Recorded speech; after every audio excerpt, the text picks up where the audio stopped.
कोलकाता में जनवरी महीने में हुई एक हाई प्रोफाइल छापेमारी अब फिर चर्चा में है। जनवरी 2026 की वो 8 तारीख जब कोलकाता के सॉल्ट लेक इलाके में राजनीतिक परामर्शदाता कंपनी यानी कि इंडियन पॉलिटिकल एक्शन कमेटी यानी कि आईपैक के दफ्तर और उसके निदेशक प्रतीक जैन के लाउडन स्ट्रीट स्थित आवास पर ईडी की टीम ने छापेमारी की। लेकिन जैसे ही टीम अंदर घुसी उस वक्त बंगाल की मुख्यमंत्री ममता बनर्जी पुलिस प्रशासन के साथ मौके पर पहुंच गई और कुछ दस्तावेज अपने साथ भी ले गई थी।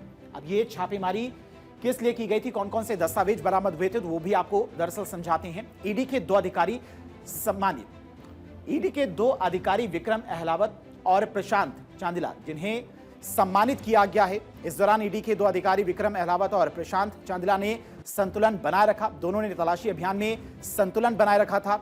उन्होंने पूरे घटनाक्रम को रिपोर्ट के जरिए दर्ज किया। ईडी के मुताबिक अहलावत ने संवेदनशील तलाशी अभियान में असाधारण संयम दिखाया, जिससे एजेंसी को कोलकाता हाईकोर्ट और सुप्रीम कोर्ट का रुख करने में मदद मिली थी।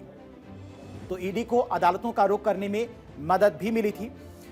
और इस मामले में बीते दिन यानी कि शुक्रवार को 70वें ईडी दिवस के मौके पर ईडी ने दरअसल उस ऑपरेशन में शामिल अपने दोनों अधिकारियों को असाधारण दक्षता और पेशेवर साहस के लिए सम्मानित किया। यह सम्मान उन्हें वित्त राज्य मंत्री पंकज चौधरी के हाथों मिला।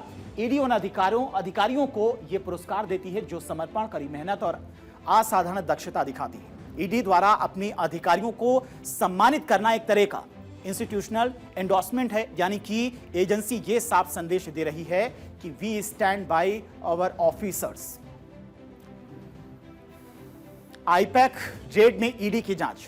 पुरस्कार सिर्फ 2 अधिकारियों का सम्मान नहीं है, ये ईडी की तरफ से दरअसल कहा गया।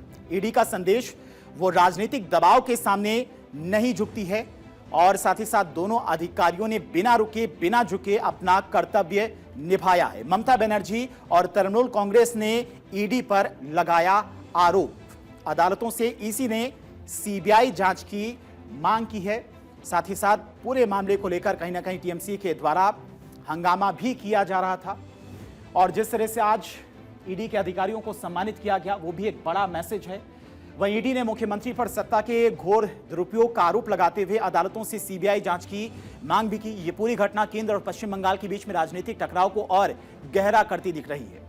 एक तरफ ईडी अपनी छवि को निष्पक्ष और साहसी एजेंसी के रूप में मजबूत करना चाहती है, तो दूसरी तरफ विपक्ष इसे केंद्रीय एजेंसियों का दुरुपयोग बता रही है। चाहे राजनीतिक आरोप प्रत्यारोप कुछ भी हो, लेकिन ईडी ने अपने अधिकारियों के साहस को सराहा है। अब देखना यह होगा कि इस मामले में कोर्ट क्या फैसला सुनाती है, साथ ही साथ आईपैक जांच कितना आगे तक जा पाती है, ये बड़ा सवाल है।